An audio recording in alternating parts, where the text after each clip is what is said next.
এ আমার দয়ার মালিক, তোমাকে পাওয়ার জন্য ঠান্ডার ভিতরে লেপ ফালাইয়া ঠান্ডা পানিতে ওযু কইরা মসজিদে যাইয়া দাঁড়াইয়া তোমাকে তালাশ করছি, রুকুর ভিতরে তালাশ করছি, সেজদার ভিতরে তালাশ করছিলাম, ওই রোজা রাইখা রাইখা তোমাকে তালাশ করছি।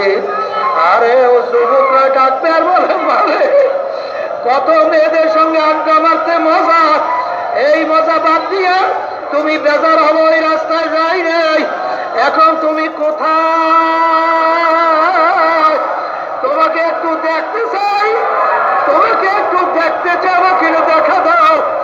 তখন নাকি বান্দা বান্দি আশেকরা কিয়ামতের ময়দানে উঠবে, সাতারাউনা রাব্বাকুম কামা তারাউনাল কামারা লাইলাতাল বদর, পূর্ণিমার চন্দ্র আকাশের ভিতরে অন্য যেরকম দেখতে কোনো ভিড়ে ভিড়ে লাগে না, এরকম আল্লাহ রাব্বুল আলামিন বান্দা বান্দির সামনে এরকম হাজির হইয়া যাবে, আর বান্দা বান্দি সেজদায় পড়ে কাঁদবে, শুকরিয়া আদায় করবে।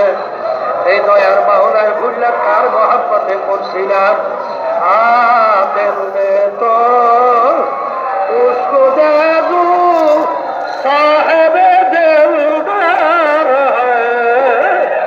এ দুনিয়াদাররা, এ দুনিয়াদার পাগলরা, কার জন্য পাগল হইছ?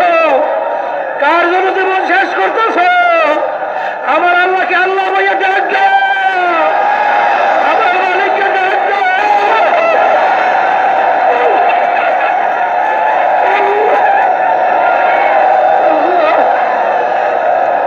আল্লাহ কইয়া ডাক দাও,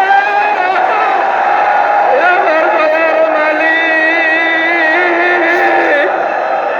আপনাকে তাকাইয়া দেখে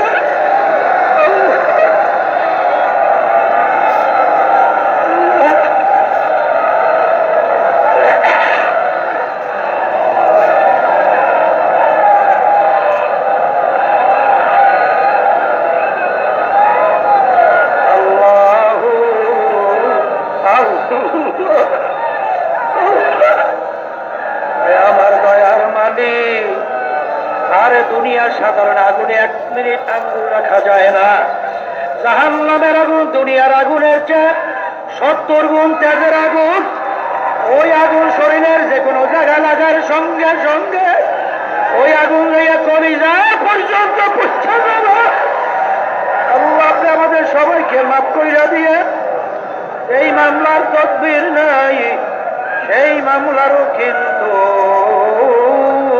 খালাস নাই। আমার মাওলা বড় দয়া, আমার মাওলা বড় মায়া, আমার মালিককে ডাক দেওয়ার মতো দা।